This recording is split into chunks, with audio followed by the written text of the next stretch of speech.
Part 1. The drawing he never should have touched. I didn't know it at the time, but the moment my shoe crushed that chalk drawing, my life split into before and after. If you enjoy powerful stories with shocking twists, hidden truths, and justice that comes when you least expect it, subscribe now. Stories like this don't just entertain, they stay with you. But the morning had started like every other. Nightmare-filled day since my son vanished. 3 months. 92 days. No ransom call. No proof of life. No answers. I was Daniel Rowe, CEO, millionaire, a man who could buy almost anything. Except peace. Except sleep. Except my 8-year-old son, Evan. I left the police station with the same hollow assurances I'd heard 100 times. We're doing everything we can. There are still leads. Disappearances take time. Time. They didn't understand that every minute without Evan felt like drowning slowly. I walked without direction, my expensive shoes scraping against the sidewalk of a neighborhood I'd never normally step into. This part of the city was forgotten, cracked pavement, boarded storefronts, people who looked through you instead of at you. And then I saw her. A little girl, maybe 9 or 10, kneeling on the concrete, chalk dust coating her fingers. Her clothes were worn. Her shoes had holes. Her hair was tied back with a string instead of a ribbon. She was drawing. Bright lines of blue, red and white covered the sidewalk. In front of an abandoned building, shapes, symbols, arrows. I didn't slow down. I was too angry, too tired, too broken. As I passed, my foot smeared straight through the center of her drawing. The chalk cracked. Colors blurred. Lines vanished. The girl gasped. "Hey," she shouted, scrambling to her feet. "You ruined it!" I stopped and turned, irritation boiling over. "It's just chalk," I snapped. "Draw it again." Her eyes filled with panic, not anger. "No," she whispered. "You weren't supposed to step there." That annoyed me even more. I pulled out my wallet, flashing cash like it could fix everything because usually it did. "How much?" I asked sharply. $10, 20? She shook her head violently. "It's not about money," I scoffed. "Then don't draw in the middle of the sidewalk." She rushed forward, pointing at the smudged center. "That was important," she said. "That part matters." I laughed, actually laughed, short, bitter, and cruel. "Kid," I said, "nothing drawn with chalk matters." Her face went pale. "Yes, it does," she whispered. "That's where he turns." I froze. "Where who turns?" I asked. She looked up at me, really looked at me now. Her eyes widened. "You're his dad," she said. My chest tightened. "What did you say?" She took a step back. "The boy," she said quietly. "The one they took." My heart slammed so hard I thought I might pass out. "You don't know what you're talking about," I said, my voice suddenly hoarse. "Who told you about my son?" She pointed to the chalk mess under my shoe. "He showed me," she said. The street went silent. "What do you mean, he showed you?" I demanded. She knelt again, desperately trying to redraw the lines I'd destroyed. "I've been trying to remember," she said, her hands shaking. "But now it's messed up." "Remember what?" I snapped. She looked up at me, tears streaking through chalk dust on her cheeks, the way to where they're keeping him. My legs gave out. I grabbed her shoulders, forgetting everything else, manners, money, status. "Listen to me," I said. "If this is a joke." "It's not," she cried. "I saw it. I saw the building. I saw the red door." My breath caught, because the last blurry security image of Evan showed him being pushed through. A red door. I slowly lifted my foot off the ruined chalk. For the first time since my son disappeared, fear gave way to something else. Hope. And I realized with sickening clarity that I had just destroyed the only map that might lead me to my child. End of part 1. Part 2 will reveal how the girl knew. Details even the police didn't, and why someone didn't want her talking. Part 2: The Girl Who Knew Too Much. For a long moment, neither of us spoke. The city noises came rushing back, cars honking, a bus sighing at the corner, distant sirens, but inside my head there was only one sound. My heart, pounding like it was trying to break free. I slowly let go of the girl's shoulders. "What's your name?" I asked, forcing my voice to stay calm. "Lila," she said, wiping her cheeks with the back of her hand. Chalk smeared across her skin like war paint. "How do you know about the red door?" I asked. "Only the police and I know that." She hesitated, glancing over her shoulder at the empty street behind us. "I wasn't supposed to tell anyone," she murmured. My stomach dropped. "Who told you not to?" She didn't answer. Instead, she crouched back down and began tracing new lines in the dust, where the chalk had broken. Her hands moved carefully, like she was afraid the ground itself might disappear. "I see things," she said softly. "Not like pictures. Like paths." "Paths to where?" I asked. "Places people don't want found." That sent a chill through me. I looked around. The street suddenly felt too open, too exposed. "Lila," I said, lowering my voice, "did someone take you to see my son?" Her head snapped up.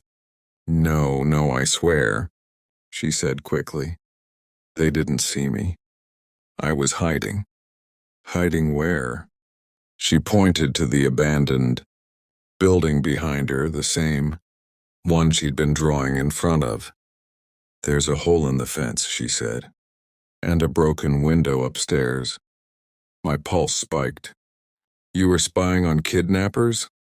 I asked incredulously. She shrugged, eyes downcast. "They come there at night. I draw so I don't forget." I stared at the building.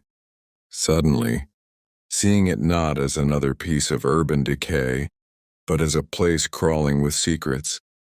"Why you?" I asked quietly. "Why would you be anywhere near people like that?" Her jaw tightened. "My brother," she said. "They took him last year." The words hit me like a punch. "You never told the police?" I asked. She laughed bitterly, a sound no child should make. "They didn't listen. They said he probably ran away." I swallowed hard. "And your parents?" Her silence said everything. I knelt down so we were eye to eye. "Lila," I said, "I need you to tell me everything you remember." "Every detail." Her hands trembled. "I can't," she whispered. "If they find out." A car engine roared nearby. Lila flinched violently. "That's them," she said. I spun around, but it was just an old sedan passing through the intersection. Still, I didn't like how afraid she looked. "Come with me," I said suddenly. "We'll go somewhere safe." She stared at me like I'd spoken another language. "I can't leave," she said. "They watch this place." My blood ran cold. "Who does?" Before she could answer, a shadow fell across the sidewalk. A man stood at the edge of the street, pretending to scroll through his phone, but his eyes were on us. "Locked." Lila grabbed my sleeve. "That's one of them," she whispered. Every instinct in me screamed danger. I stood up slowly, positioning myself between her and the man. "Stay behind me," I said. The man smirked and took a step closer. "Everything all right here?" he asked casually. "Yes," I said flatly. His gaze slid to Lila. "Kid causing trouble?" he said. "She's drawing," I replied. "On a public sidewalk." He chuckled. "Kids shouldn't be out alone." "That's so," I said. "Because last I checked, stalking children wasn't a hobby." His smile vanished.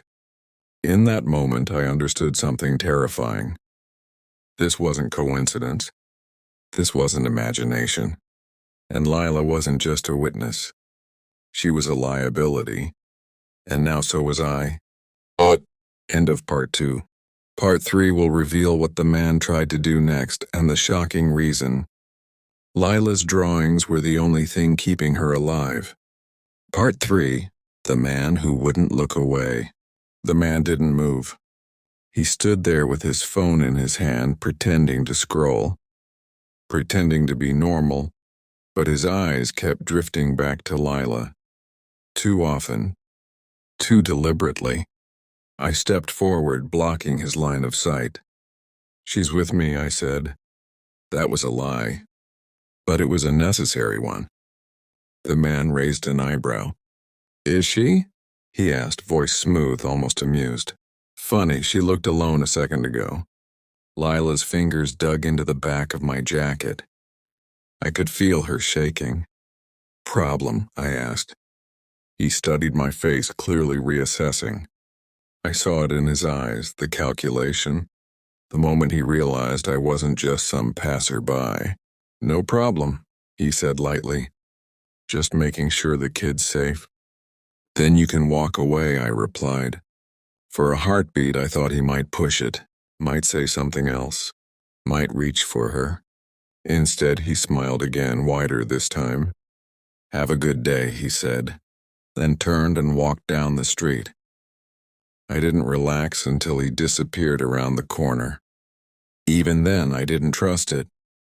"They don't leave that easy," Lila whispered. I turned to her. "You know him." She nodded. "He's not the worst one." That sentence made my stomach twist. I crouched down beside her again. "Listen to me," I said.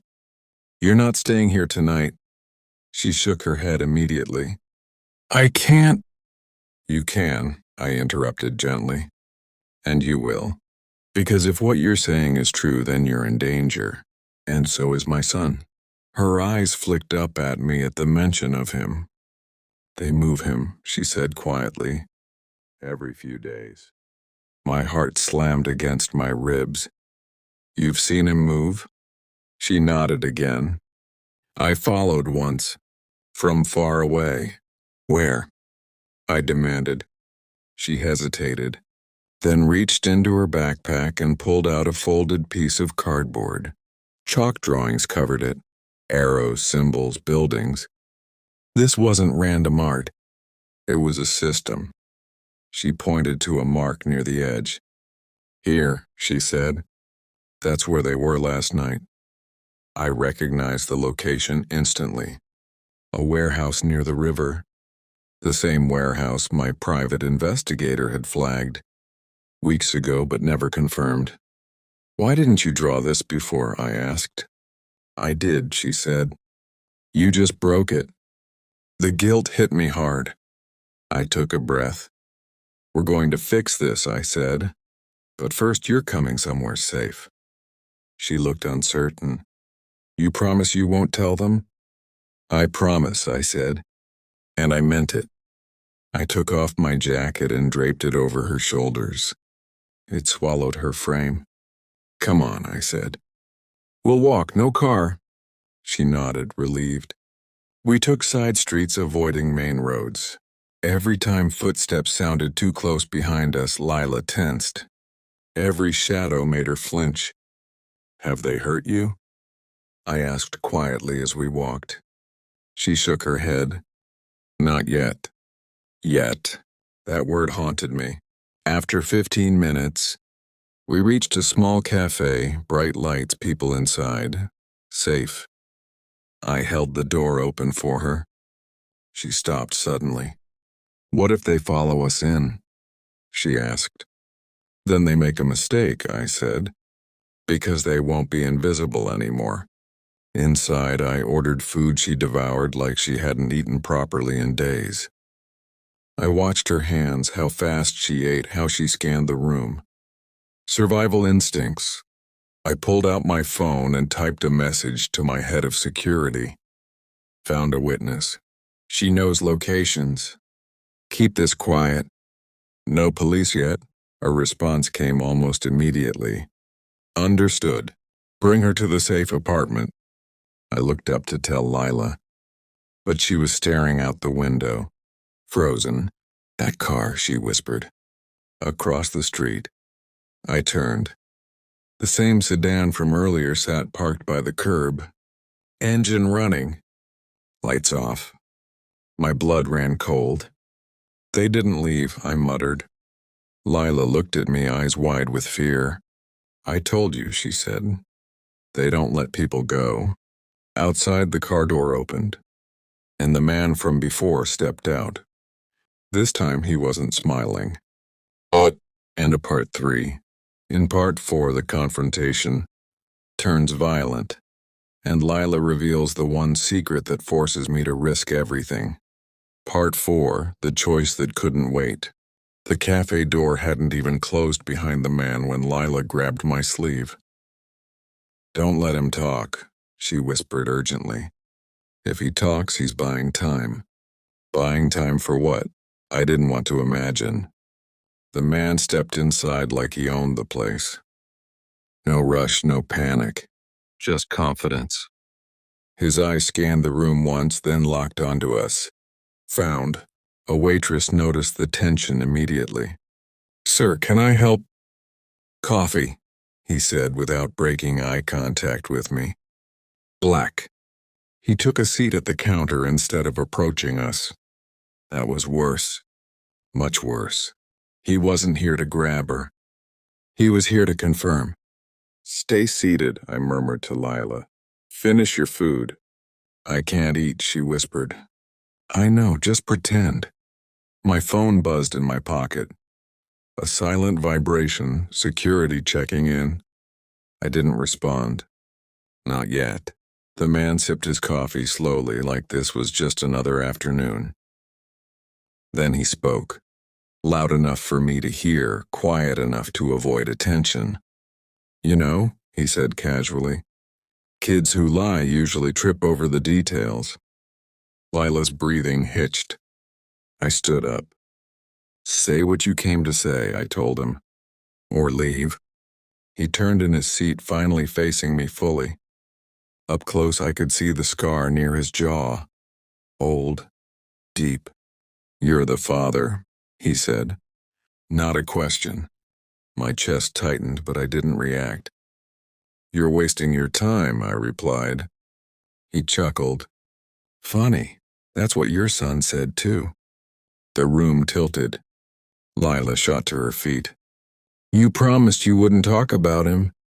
I promised I wouldn't tell them, I said quietly. Not him. The man's smile faded. You shouldn't have brought her inside, he said. Now I know she's important. I moved in front of Lila without thinking. Back off, I warned. Or what? He asked calmly. You'll call the police? You haven't yet. He was right. And he knew it. They're watching this place, Lila whispered behind me. If police come, they move him fast. My mind raced. Every option felt wrong. The man stood up. I'll make this simple, he said. You walk away. I take the girl. And your son lives another week. Lila let out a small broken sound. My fists clenched. No, I said. He tilted his head. Think carefully. I am, I replied. And the answer is still no. His eyes hardened. Then you're choosing her over him. I turned to Lila. She was crying silently now, shaking her head. I didn't mean to cause this, she sobbed. I just wanted him to go home. I knelt in front of her. Listen to me, I said firmly. None of this is your fault. Do you understand? She looked at me, eyes red. They'll hurt him. They won't, I said, because I'm done playing quiet. I stood up and pulled out my phone. The man's posture changed instantly. Bad move. I hit send. Execute protocol black, lock perimeter, move now. He lunged for my hand, but it was too late. Outside, tires screeched. The cafe windows rattled as 2 black SUVs pulled up, fast, aggressive. Doors flew open. My security team. The man swore under his breath and bolted for the exit, knocking over a chair. 2 guards intercepted him before he reached the door. He fought hard, but not hard enough. People screamed. The waitress dropped a tray. I grabbed Lila and pulled her behind me as the guards restrained him. "You have no idea what you've done," the man snarled as they cuffed him. "I do," I said coldly. "I ended it." But even as he was dragged away, he laughed. "They'll move the boy," he said. "You're already too late." The words hit like a knife. I turned to my head of security, who had just entered. "Where's my son?" I demanded. He hesitated. That hesitation told me everything. "They relocated him an hour ago," he said grimly. "We lost the trail." Lila collapsed into my arms. "I know where they'll go next," she cried. "I know, I just didn't want to say it." I held her shoulders. "Where?" She looked up at me, terrified. "Back to the place you first looked," she whispered. "The one you gave up on. The warehouse by the river. The one I walked away from. My biggest mistake." I straightened slowly. "Then we're going back," I said. This time I wouldn't leave empty-handed. End of part 4. In part 5, the rescue begins, but the truth about Lila's past changes everything. Part 5, the place I should have never left.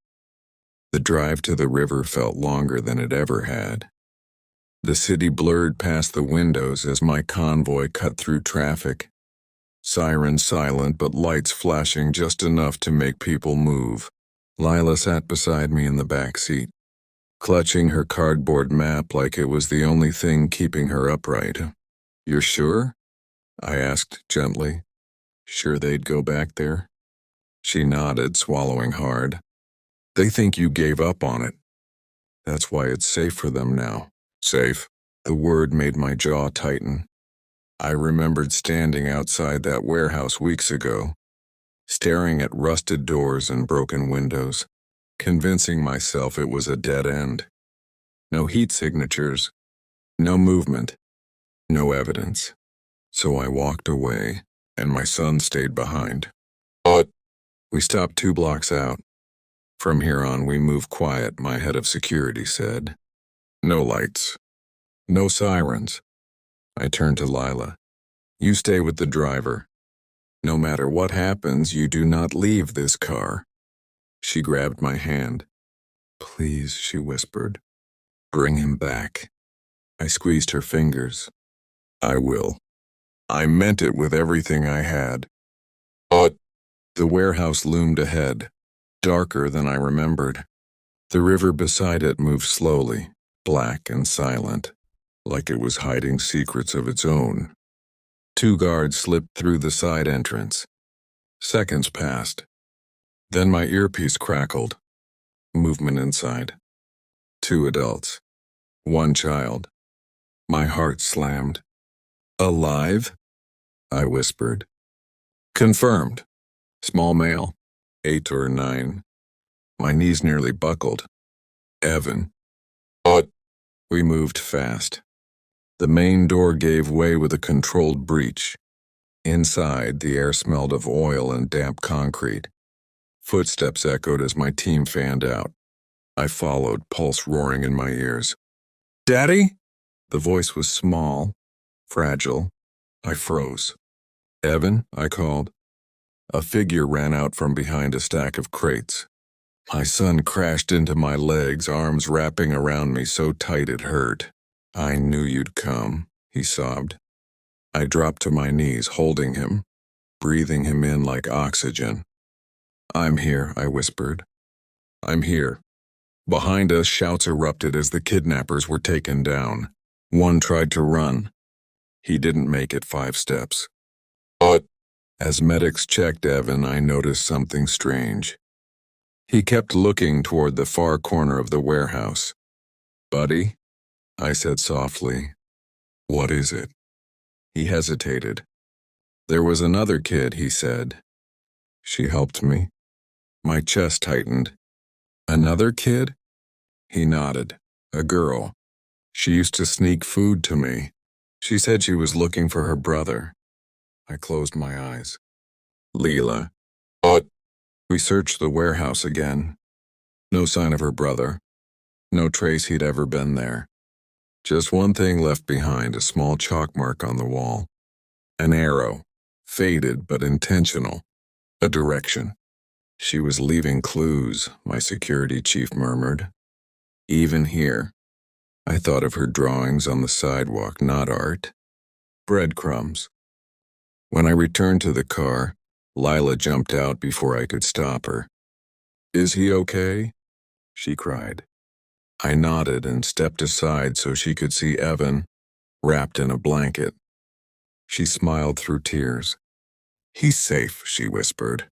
"Yes," I said. "Because of you." Her smile faltered. "My brother," she said quietly. "Did you find him?" I shook my head. Her shoulder sagged, but only for a moment. She straightened, wiping her face. "Then we keep going," she said. "He left signs." "I know it." I looked at this small, brave girl who'd survived by watching, remembering and drawing when no one listened, and I realized something. This rescue wasn't finished. Not really, because saving my son was only half the map, and the other half was still waiting to be followed. End of part 5. In part 6, the search for Lila's brother begins and it leads to a truth no one was prepared for. Part 6 in the map that led somewhere else. Evan slept through most of the ride back. His head rested against my shoulder, fingers still clenched in my jacket like he was afraid I might disappear again. Every time the car slowed, he stirred, checking that I was still there. Lila sat across from us, silent. Not relieved, focused. That worried me more than tears would have. At the safe apartment, doctors examined Evan, dehydrated, bruised, terrified but alive. When they finished, he looked at me and said something that made my chest ache. "They didn't like her helping me," he whispered. "They said she knew too much." I looked at Lila. She didn't deny it. "They moved my brother before they moved him," she said quietly.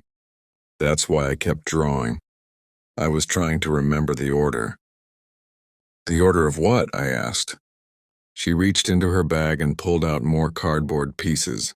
Folded, layered, worn. She spread them across the table like puzzle pieces. "They don't keep kids in one place," she said. "They rotate. 3 locations. Always the same pattern." My security chief leaned in. "Why 3? "So no one stays long enough to leave obvious evidence," she replied. "They think kids forget." She tapped the chalk marks. "But I don't." We studied the drawings for over an hour. Warehouses, basements, abandoned service buildings. Then Lila froze. "No," she whispered. "What?" I asked. She pointed to a symbol I recognized immediately. A small triangle inside a circle. "That's not part of the rotation," she said. "That's the end." The room went quiet. "The end of what?" my chief asked. She swallowed. "The place they take kids when they stop being useful." Evan stirred in his sleep. I stood up slowly. "How far?" I asked. She looked at me. 2 hours north," she said. "Near the old industrial dam." My stomach dropped, because that area had been closed for years. No cameras, no patrols, no one watching. We moved at dawn. This time I didn't stay behind. I didn't care how dangerous it was. Lila rode up front, eyes glued to the road, calling out turns before we reached them like she'd already been there in her mind 100 times. "I followed once," she said quietly. "I couldn't get close." "But you remembered," I said. She nodded. "I promised my brother I would." The dam appeared through the fog like a scar across the landscape. Concrete, rusted railings, water churning violently below. There, Lila whispered. That building. A small structure sat half hidden behind overgrown trees. We approached silently. Inside it was colder than the warehouse, cleaner, too clean. They don't stay here long, my chief murmured. This is temporary. Temporary. I hated that word. But a shout echoed down the corridor. Then another. We moved fast. But we were already too late. The room was empty. Beds stripped. Chains removed. No children. Only a wall. Covered in chalk. Names. Dozens of them. And one fresh name at the bottom. Mark. Lila screamed. I grabbed her as her knees gave out. He was here, she sobbed. He was right here. I stared at the wall, my hand shaking. This wasn't just kidnapping. This was a system. And the system was bigger than one man. Bigger than one warehouse. Bigger than one city. My phone buzzed. An incoming call from an unknown number. I answered.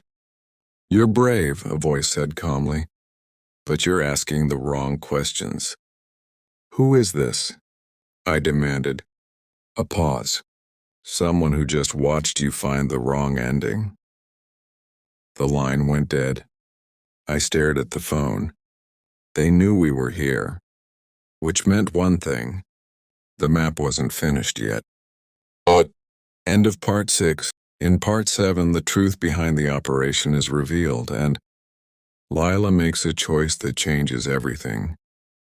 Part 7, the choice that changed the map. For a long time, none of us spoke.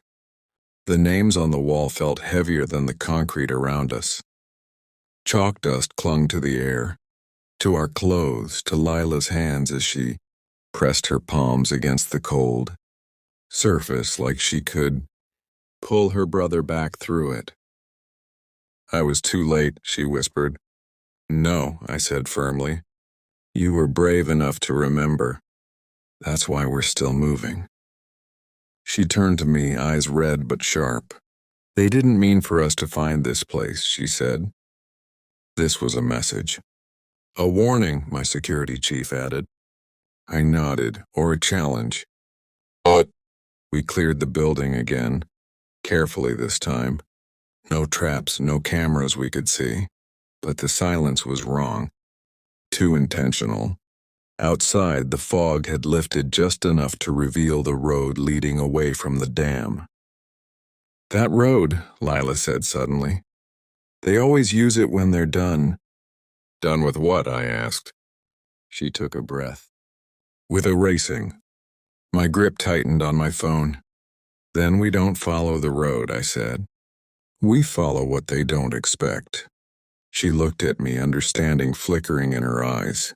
You want to go backward, she said. Not forward. Yes, I replied. We retraced the pattern. But back at the apartment, Lila spread her drawings again. This time she didn't redraw the warehouses or the dam. She circled the spaces between them. These, she said, these are where they stop, briefly, to switch cars, to rest, to decide. Decision points, my chief murmured. Lila nodded. My brother said they argue there. I leaned over the map. Show me the closest one. She pointed to a truck stop just off the interstate. Ordinary, busy, invisible. That's tonight, she said quietly. They won't wait longer after the dam. How do you know? I asked. She met my eyes. Because they never do. But we moved in 2 teams. No lights, no sirens, no mistakes. The truck stop buzzed with late-night noise, engines idling, coffee machines hissing, people passing through each other's lives without seeing a thing. Lila sat in the back seat, tense. I need to walk, she said suddenly. No, I replied. You stay here. They'll recognize me if I don't, she said. They expect me to be nearby. I hated how right she sounded. My chief looked at me. "She's bait," he said quietly. Lila lifted her chin. "I'm a witness." I held her gaze. "You stay in my sight always." She nodded. But inside the truck stop, the smell of oil and burnt coffee hung in the air. We took seats near the windows. Minutes passed. Then Lila stiffened. 3 o'clock, she whispered. "The man with the scar. I saw him. Different clothes, same eyes. He was talking to another man, taller, heavier, nervous. Then I saw the third figure. A boy. Thin, pale, too quiet. Mark." Layla's breath hitched. "That's him." My heart pounded. "Stay calm," I said. "We move when they do." The scarred man paid the cashier, glanced around, and headed for the door. I rose. So did my team. But outside, everything happened fast. The men split, one toward a truck, one toward a sedan. We intercepted. Shouts. Struggle. The sound of something heavy hitting asphalt. Mark froze, eyes wide. Lila ran to him before I could stop her. "Mark!" she cried. He stared at her like he was seeing a ghost. "You kept drawing," he whispered. "I promised," she said, pulling him into her arms. Sirens finally cut through the night. This time we let them come. But as police secured the scene, the scarred man laughed through split lips. "You think this ends it?" He sneered at me. "You don't even know who you're fighting." I leaned close. "You're right," I said. "But I know how this starts." His smile faded. "With children," I continued. "And it ends with names." But Lila sat beside her brother in the ambulance, holding his hand like she'd never let go again. I watched them, a weight lifting and settling all at once. Evan stepped up beside me. "Dad?" he asked softly. "Yes, buddy?" "Are there more kids?" I nodded. He squeezed my hand. "Then we help them too."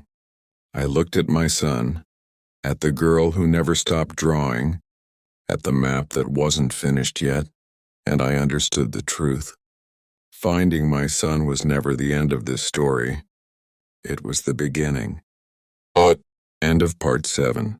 In part 8, the full network is exposed, and the chalk drawings become evidence. No one can ignore part 8. When the drawings became evidence, the police called it a breakthrough. That word felt too clean for what it really was. What we had uncovered at the truck stop wasn't just a rescue, it was a crack in a system that had survived by staying invisible. Mark was safe. Evan was safe. But the men in custody weren't panicking. They were quiet. Too quiet. Which meant they believed the damage was contained. They were wrong. But at the hospital, detectives questioned Mark gently. He spoke slowly at first, like someone afraid that remembering might make things real again. "They moved us in patterns," he said. "Always the same times, same roads." Detective Alvarez looked up. "You remember the roads?" Mark nodded. "Lila helped me. She drew them." Alvarez turned to me. "The drawings," he said carefully. "Do you still have them?" "Yes," I replied. "All of them." But by the next morning, a task force was assembled. Not local. Federal. They laid Lila's chalk, drawings across a long conference table, photographed, scanned, digitized, overlaid with satellite maps. Something incredible happened. The shapes lined up perfectly. Warehouses matched property records. Truck stops matched traffic cameras. The dam matched an unregistered utility access point used by a private contractor. Whoever did this, Alvarez said slowly, didn't just move kids. They managed logistics. Like a business, I said. He nodded grimly. A very organized one. But Lila watched quietly as adults finally did what she'd been doing alone for months, listening. "They won't expect this," she said softly. "What?" Alvarez asked. "That you believe the drawings," she replied. "They always said no one would." I felt a surge of something fierce in my chest. "They underestimated you," I said. She gave a small, sad smile. "Everyone did." But the arrest began that afternoon. Not loud, not public. Warehouses shut down for inspection. Companies audited for compliance. Men who thought they were untouchable were suddenly very reachable. By evening, news outlets reported a multi-state investigation into an organized child trafficking network. Names weren't released yet. But that night, Evan sat beside Lila and Mark on the couch. "You're like superheroes," he said seriously. Lila laughed, a real laugh this time. "No, I just didn't forget." "That's kind of a superpower," Evan replied. I watched them, something tightening behind my eyes. Detective Alvarez pulled me aside. "There's something else," he said. "One of the suspects is talking. He's scared." "Of prison?" I asked. Alvarez shook his head. "Of the people above him." My jaw clenched. "How high does this go?" Alvarez exhaled. "High enough that they thought a child's chalk drawings wouldn't matter." I looked back at Lila. "They mattered," I said. "Yes," he agreed. "They really did." Late that night, Lila sat with me at the table drawing again. Not maps this time. Just shapes, flowers, stars. "I won't forget," she said quietly. "But I don't want to only draw bad things anymore." "You don't have to," I told her. She looked up. "Will you still help?" I didn't hesitate. "Yes," I said, "until every child is home." She nodded, satisfied. Somewhere out there, people were realizing that their invisible operation had become visible, that a billionaire who once walked past a chalk drawing had stopped walking, and that a little girl with dusty hands had done something no one else could. She had made the truth impossible to erase. End of Part 8. In Part 9, the mastermind steps out of the shadows, and I'm forced to make a decision that could destroy everything I've built. Part 9. The Man Behind the Silence. The first name broke at 3:17 a.m. Detective Alvarez called me directly. "We have a lead," he said. "Not a runner. Not a handler. Someone higher." "How high?" I asked. A pause. "High enough that he doesn't move kids himself," Alvarez replied. "He moves systems." That sentence stayed with me. Systems don't panic. Systems adapt, which meant the danger wasn't over. The man's name was Caleb Morn. On paper, he didn't exist. At least not in any way that mattered.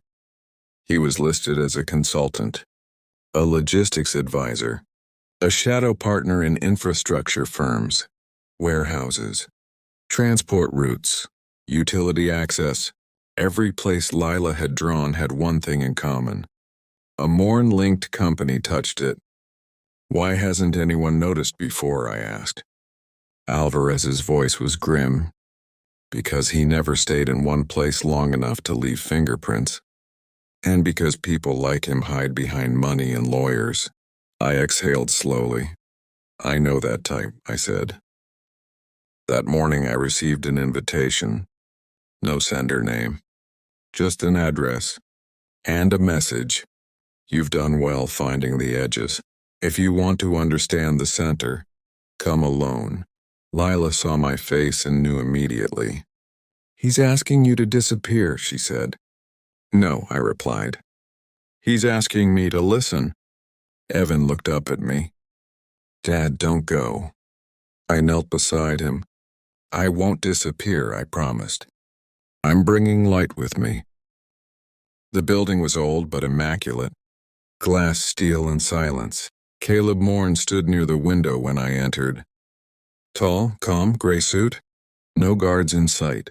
I wondered when you'd stop letting police do the thinking, he said pleasantly. You use children as inventory, I replied. That's not thinking. That's rot. He smiled faintly. Children were never the product. Silence was. I felt my fist tighten. You're finished, I said. He shook his head. No, I'm exposed. That's different. He turned toward me. You could walk away, he continued. I can make this all quiet again. Donations, settlements. You get your son. The girl gets her brother. Everyone moves on. I stared at him. You still don't understand, I said. Explain it to me, he replied, curious. I took a breath. You built a system assuming the smallest voices wouldn't be heard, I said. You never accounted for someone who remembers. His smile faded just slightly. Memory is fragile, he said. Not when it's written on concrete, I replied. He studied me for a long moment. You're willing to burn everything? He asked. Yes, I said, because it already was. That was when I noticed the red light on the shelf behind him. Recording. He followed my gaze. Oh, he said softly. You think this conversation helps you? I smiled. I know it does. The doors opened behind me. Federal agents filled the room. Caleb Morn didn't run. He simply closed his eyes. For the first time, the system had nowhere left to hide. That night, the arrests went public. This time, names were printed, charges listed, networks named, and the story changed from isolated crime to organized truth. Lila watched the news quietly. They can't erase it now, she said. No, I agreed. They can't. But one question remained. Not about justice. About choice. Because in Part 10, final, I must decide what to do with the power I now hold and whether this story ends with closure or responsibility. Part 10, what we chose to do with the map. Final part. The morning after Caleb Morn's arrest, the city woke up different. Not quieter, not calmer. Aware. News anchors called it a takedown. Prosecutors called it historic. But to me, standing in my kitchen watching my son eat cereal like nothing had ever happened, it felt fragile, like the moment after a storm when you're afraid to breathe too hard. Evan looked up at me. Dad, he said, are they all gone? I knelt beside him. The ones who hurt you, I said gently. Yes. He nodded, satisfied. Children understand truth when it's simple. Lila and Mark stayed with us for a while. Social workers came, therapists, case managers, people with clipboards and careful voices. For the first time, the system moved toward them instead of over them. One afternoon, I found Lila outside on the driveway. She was drawing again. Not maps this time. A house. 3 figures holding hands. A son in the corner. I sat beside her. You don't need the chalk anymore, I said softly. She shook her head. I like remembering, she replied. But I don't want to remember alone. I swallowed hard. You won't, I said. The foundation was announced quietly. No press conference. No speeches. Just a line in a filing. The Chalk Path Initiative, dedicated to identifying, preventing, and prosecuting child exploitation through pattern. Recognition and survivor testimony. We hired analysts, psychologists, former investigators, but the heart of it was simple. We listened to kids who remembered details adults dismissed, to witnesses who were told they imagined things, to drawings, notes, scraps of truth that didn't look important until they were. The map grew, not on sidewalks, Ian Data. Caleb Morn pleaded guilty. No deal. No escape. When asked why, his lawyer said only one thing. There was nothing left to hide behind. That was the point. One evening, months later, Evan asked to walk with me. We took the same route where this story began. The sidewalk was clean now. No chalk. No drawings. Just concrete. Do you miss it? He asked. The drawing? I said. He nodded. I thought for a moment. No, I said. Because it did its job. He smiled. Lila hugged me before she left for her new home. A place with a yard, and a dog, and walls covered in paper instead of concrete. I won't forget, she said. You don't have to, I replied. Just don't stop seeing. She grinned. I won't. Sometimes people ask how I feel now. If I'm angry. If I'm haunted. If I regret anything. I tell them the truth. I regret walking past the drawing the first time. But I'm grateful I stopped the second.